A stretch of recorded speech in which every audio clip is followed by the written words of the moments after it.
Okay, we planned, we made the list, we thought ahead, but now it's time to actually make everything. And somehow it's already mid-November. This is the messy, real part of prepping for a market. So if you've ever wondered what it's like to do production for a small business during the holidays, then this is it.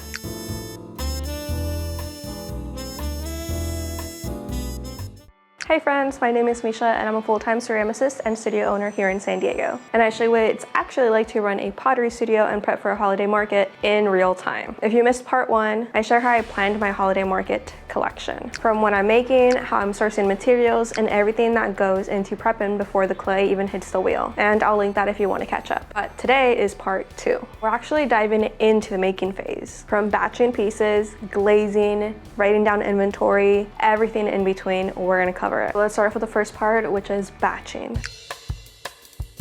So before I even start throwing on the wheel, I need to sit down and look at the list that I made in part 1. I'm really focusing on pieces that always sell at a holiday market. Think travel tumblers, mugs, small gifts that are gonna be super budget friendly, but also unique gifts. And I'm also gonna throw in a little bit of seasonal stuff in there because it is the holiday season after all. And this year, I'm trying to be a little bit smarter and not as chaotic. Everything I'm gonna make has a purpose. And as I'm looking at my list that I created in part 1, I'm also gonna be checking out my notebook as a reference for the past pieces I've done, making sure I know the measurements and how much clay I need for every single item. This is a great idea if you're going to be revisiting designs over and over again, because you are going to be able to quickly access that information versus trying to figure out the actual dimensions or the amount of clay that you need. When it comes to creating on the wheel, you're actually going to want to consider a few things. One, the organization of having everything ready in a 12 by 12 and having your clay weighed out is going to be a big help, because then when you actually move on over to the wheel, you can only focus on section by section. For me, what this looks like is having 9 balls of clay into one board in order for me to create the mug that is my best seller. Now that I have all of my clay weighed out and prepped for me right here, readily for me to go from one mug to the next, I'm also going to want a ruler and any shaping tools that are essential for the actual design. The ruler is going to be very useful because I'm going to be able to repeatedly throw the same height and width, which again, I've taken notes on from previous experimenting. So since I know my height and width, then I'm able to batch throw a lot quicker. Versus if you have never done this specific design, then I recommend doing at least 2 different heights and widths so you can really see which one's going to work out best for that design. Maybe you're trying to go for a specific amount of ounces in a mug, or you're just trying to see whether it fits into a cup holder or how it feels in the hand. But make sure that you are writing down all of those measurements, so in the future you know which one is going to be better or how to adjust from there. So let's go back into the batch production. Once you sit down, again, you're going to want to throw everything all at once, because at least I find for myself, this is going to really help get into the rhythm and the flow. And once you have completed all of those mugs for that specific board, you're going to feel so accomplished, because one, you already have the resources right in front of you to go from one to another, but you have the handiness of having your measurements all set. So once I'm ready with all of those pieces that I have already completed, I just take it on over to my shelf, grab my board, grab all of my other balls of clay, and start on to the next project, or repeat the same project that I previously did. Now again, this is just what I have found useful for myself, since I tend to get burnt out from making the same thing over and over again, and especially for a market where I want to have a variety of things in a way where it's kind of like overlapping over one another. So previously how I talked about having 3 different personas, which if you haven't checked out part 1, what are you still doing here? Go back to that one.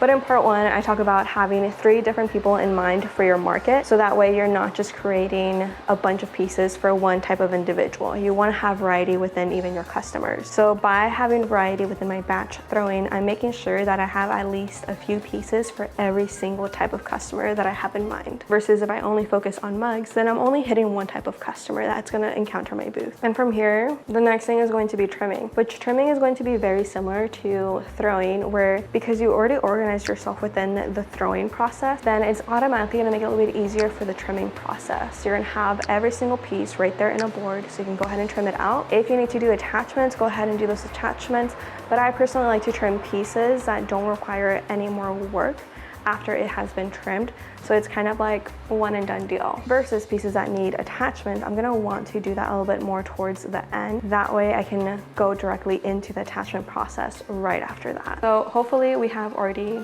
thrown, we have already trimmed. Now let's talk about glazing. When it comes to glazing, batching is going to be very similar as well. But for this portion, I actually like to break it off into 2 different sections. One is just the full dip, versus 2 is going to be anything that requires a little bit more intricate design. I like to sort out all of my pieces into the different colors that I'm going to do. For this specific market, I'm sticking with a few different neutrals, and my entire hope is that if this is a full dip, that means that there's going to be no half dip or whatever it may be. I really want to make sure I'm falling into a rhythm, and I don't want to accidentally glaze a piece incorrectly. If I were to do a full dip for all my pieces, I want to make sure that all of the pieces that need to be fully dipped are all stacked together and they're all in one section. Whether that is mugs or candlestick holders or bud vases, I want to make sure that all of those things that are fully dipped are in the same section so I can go through that a little bit quicker. Then that's when I go into the more tedious parts, which is like any underglazing. And again, that's because I want to get the majority of my work done, so then I have that leftover time to do any of those little intricate details. Now,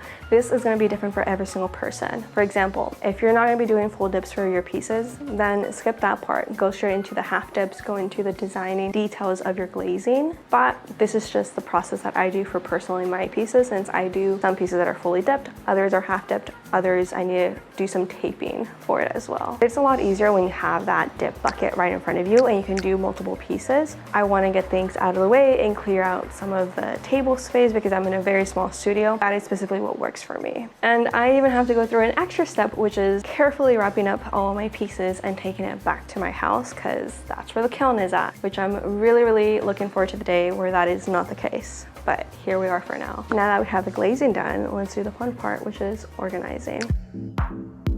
For some reason, organizing always sneaks up on me, and I never mean for it to, but somehow it always does. I have literally spent almost every single market the night prior tagging all of my pieces, putting them into bins, and then going to bed at like 3 in the morning when I have to be ready for the market at 7 in the morning. So we're not letting that happen, and that's honestly just because I have you guys as accountability. So what do we mean by organizing? That means price tagging all of your pieces, and as you're doing that, keep an inventory into whatever system you have. For me, that's going to be Square. So I want to make sure that I have an inventory of every single piece that I have in the different glazes that I do offer. That way, if anybody's asking if I have anything left, I can quickly look at my inventory and see if we do have anything left over. Fortunately, I live very close to where the market is at, so if I ever need to go home and grab a little bit more, then I'm able to do that. But the hope is that we're going to plan accordingly to make sure that we're not having all these boxes of inventory right below people's feet, but have enough where they are selling. And the last thing I'm going to prep is my little goodie bag. So what I'm going to do is a little promotion where if people spend $75 or more, they get a little goodie bag. Some of those pieces might be like magnets or little vases. I'm also gonna start prepping my mystery bags. So those are just like older pieces that I'm no longer batch producing, but are still great quality, because for some reason, mystery bags have done very well in the past. So all I do is put a piece into a craft bag. I close it up nicely so nobody can like peek in there and see what it is. I price it at a small discount, and I give a small glimpse of what it may be without giving too much away. And honestly, I have seen that this is a hit, because sometimes people are gonna come into your booth, they're gonna love everything, and then they just freeze up at the fact that they don't know what to pick. Like, they like your entire collection, but they just don't know what to pick and choose. So what I have found is that mystery bags are great for those kind of individuals, where they're happy with everything that you've made, but they can't choose something, so they'd rather have somebody else choose for them. And the mystery bag makes it so easy to do that. Why did I? Okay. And hopefully at this point, we're not doing this the night before where we're super stressed out.